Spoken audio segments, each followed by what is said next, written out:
Hello, welcome back to my channel. If you're new here, my name is Mary, and today's video is going to be a book haul. I know what you're thinking. You're thinking, didn't you just do a book haul? And the answer is sort of yes, but I filmed that video months ago, and it only just went up because I decided to edit it finally, like 2 weeks ago. So this is everything I accumulated at the end of the summer. So it's all of the end of August, September, and October so far. As I'm filming this, I think it's the second week of October, but anyways, I have some books that I've ordered online, and then I got a bunch of books when I went to Goodwill recently. So I have all of those to talk about, and I'm going to start with the ones that I ordered online, go through them, and then we'll get to the Goodwill books and go through them, and I'll explain why I got them. All the Goodwill books also were like $1 or $2, so that's why I got so many. First up, we have this one, which is from, I don't even know. I think I bought this off of like Pango or one of those like bookseller things where you get it from a person. And this is Blood and Belonging, Journeys into the New Nationalism by Michael Ignatieff. I wanted to get this from my library, couldn't find it. This is a nonfiction book about nationalism. And I am interested in learning more about like politics and the political situation in the world. And this seems like a good sort of starting place because it's post-World War II nationalism. It's not totally modern, I don't think. I believe this came out in the early 2000s, but let me look. 1993, just kidding. So even older than I thought, but that's probably why I couldn't find this anywhere. It's not in print. This is also, I believe, a UK book, or was published in the UK. But anyways, I am trying to learn more. I don't know what this is. This just came out of the book. That's why I'm holding it. Oh, it's my receipt. I got it on Amazon. That's what it was. That's interesting. Because I think I did buy it directly from like a bookseller or like a person. Does that make sense? I don't know. But anyways, that I ordered last month or 2 months ago, and it finally came yesterday. So that was like the thing that spurred me to make this video, because I do want to start sort of skimming through that and reading it. And now I have this box, which may or may not be a book now that I'm thinking about it. This is another Amazon box. What is in here? Let's see, shall we?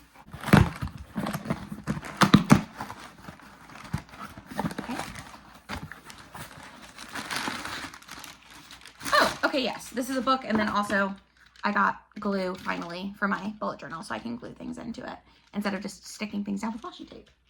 That's funny. Okay, this is Hearts of Resistance, which is I believe, a World War II historical fiction book that sounded really good. And again, my library has a bunch by this author, but not this one. And this one was the one that was recommended to me. So this is the one that I'm going to read. But it says, when Hazel is given the chance to parachute into Nazi-occupied France, she seizes the opportunity to do more for the British war effort than file paperwork. Alongside her childhood friend, French-born Rose, she quickly rises up the ranks of the freedom fighters. For Rose, the resistance is a link to her late husband and a way to move forward without him. What starts out as helping downed airmen becomes a bigger cause when they meet Sophia, a German escapee and fierce critic of Hitler who is wanted by the Gestapo? I don't know. Together, the three women form a bond that will last a lifetime, but amid the turmoil and tragedy of warfare, all three risk losing everything and everyone they hold dear. Will their united front be strong enough to save them? So I like a female friendship story. I'm excited for that one. And I'm excited for the prospect of a World War II historical fiction, or just historical fiction in general, that is focused so heavily on female friendship. Although now that I'm saying that, I did not like The Nightingale by Kristen Hanna. So we'll see how this one goes. I'm not the dogs in because they want in, and I'll be right back. This book I got from Barnes & Noble. Oh, clearly. Ha! It says on the package. Great. Oh my god. Okay, well, that was much more difficult than it should have been, so I hopefully will have edited that to be not 10 minutes long. But this is Careless by Kirsty Capes, and I believe this is about a teenager in England who ends up getting pregnant, and this was nominated for the Women's Prize for Fiction, or longlisted, yeah, a couple years ago, and my library never got a copy of it. So it's one of those books that I like requested from my library. I think I lived in Arkansas at the time, yeah, 2022. I requested it from my library in Arkansas. They never got it. I requested it at my library when I moved here. They never got it. And I was looking at like all of my, because now I have library cards. I have like one for Harris County in Texas, because they do free library cards for people out of state. I have another one. What is my other one? Harris County, Kansas City, Arkansas. Oh, there's like 2 or 3 different library chains in the Kansas City area, and I have one for each of those. None of them had this book, which was getting really frustrating. Like, they didn't have it in person. They didn't have it sorry, they didn't have an audiobook of it. They didn't have an ebook of it. They didn't have anything.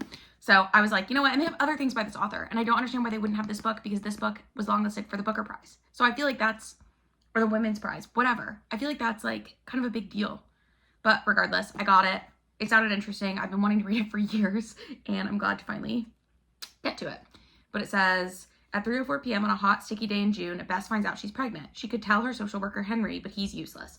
She should tell her foster mother, Lisa, but she won't understand. She really ought to tell the boy, but she hasn't spoken to him in weeks. Bess knows more than anyone that love doesn't come without conditions, but this isn't a love story. I want to read it. I do, and so I bought it. I'm impatient.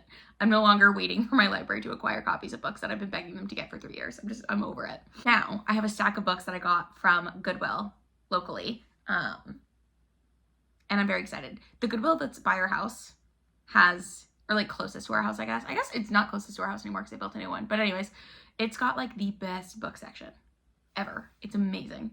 So it's where we usually go thrifting, and they have really good clothes too. Like I got some like really cute things the other day before we went to the Chaperone concert, because I don't own very many pink clothes, I found out. And our theme in Kansas City for the pop-up show was Pink Pony Club. So I had to go buy some pink stuff to wear to that. And they had the cutest stuff. So anyways, I'm just going to go through these in the order that they're stacked here. It really doesn't make a difference. What is this? Oh, somebody gave this book as a gift and they left the card in the book. Wow. Wow. It was purchased at a Thomasville bookstore. Anyways, but that's all this and more of a Pink Shepherd. If you are new here, Pink Shepherd is one of my favorite authors, although I don't know if I can say that because I've only read her 2 published novels so far, or 2 of her published novels. This is her most recent work. I think it came out last year and I still haven't read it, but I was pretty sure I was going to like it. So where are the other books by her? There's one. I thought I had 2. Anyways, she wrote The Cartographers, which is my favorite book that she's put out. And then she also has The Book of M, which is another book that I really, really love. But I do think I like The Cartographers slightly more. And I'm excited because I hope I like this one also. I need to read this at some point. I don't know when I will do that, but I wanted to purchase it while I saw it because, again, it was on, it was $6.99, I guess. But still, for a like basically new hardcover, that's a pretty good deal. Next, this was an impulse buy. This is not on my TBR anywhere, but Deaf Utopia by Niall DeMarco.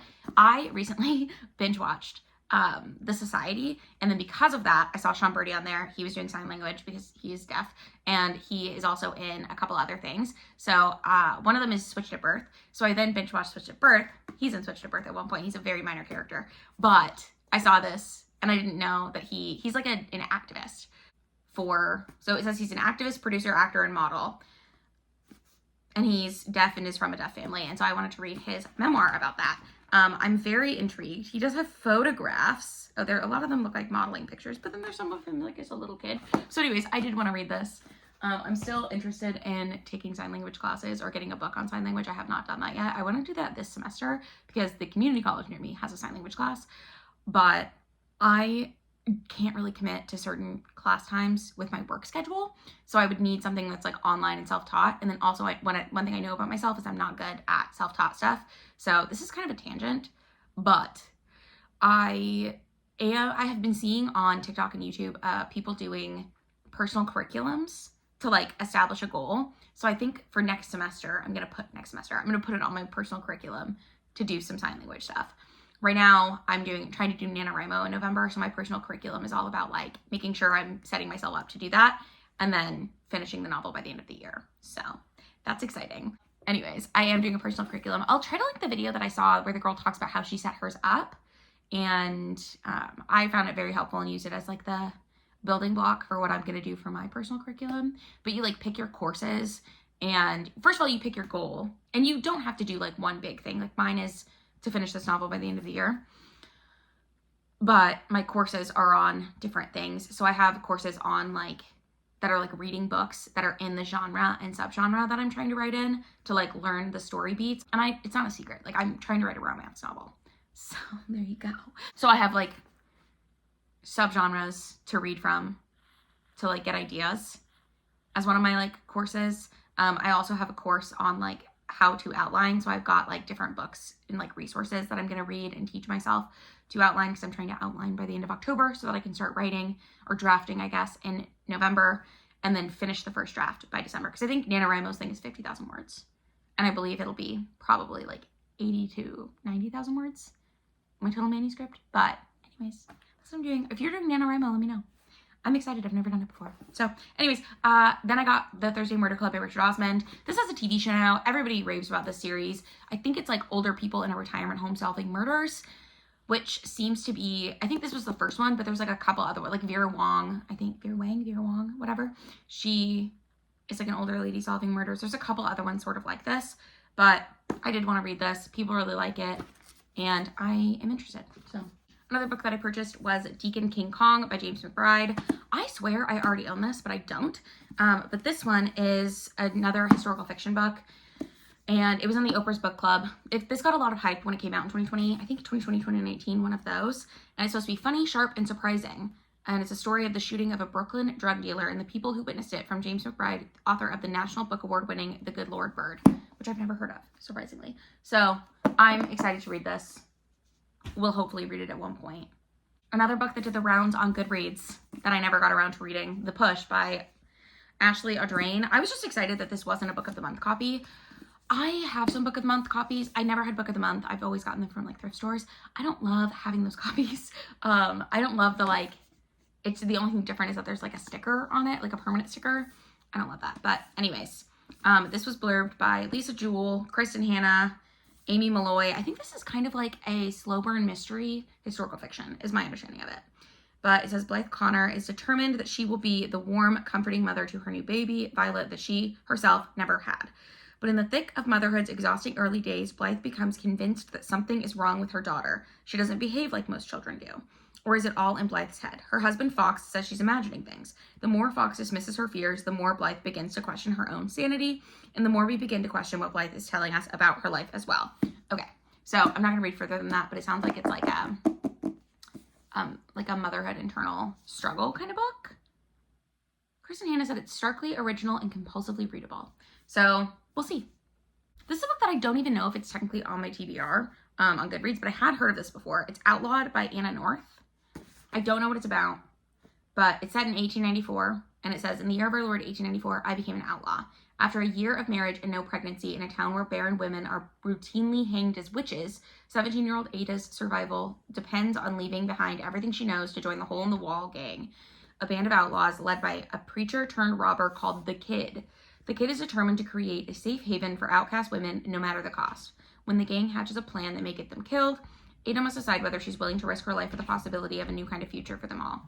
I do really like this cover, and I am interested to read this. And the last 4 things that I picked up are all rereads, but I did want to pick them up because there's things that I feel like I will come back to. It's the Heartstopper series. So they're out of order, but 1, 2, 3, and 4. I think I'm a season behind of the show too, so I do want to watch that.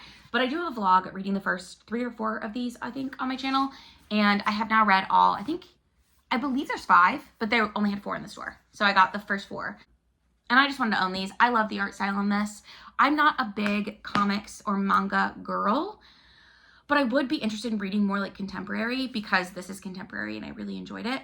I also feel like part of the joy of reading an illustrated work like a manga or a comic is seeing the pictures really well. And reading them online or like on an ebook, it doesn't really do that. And I don't know if my library has like good physical copies for a lot of more like contemporary stuff. So I would have to look into it. I haven't looked into it. But that's it. Those are all the books that I purchased recently. In the comments down below, let me know which of these you think I should prioritize and try to read first. Let me know if you've read any of these and how you felt about them. If you like this video, give it a thumbs up. If you would like to, you can subscribe to my channel. I do try to post 2 videos a week, and I will see you in my next one. Bye!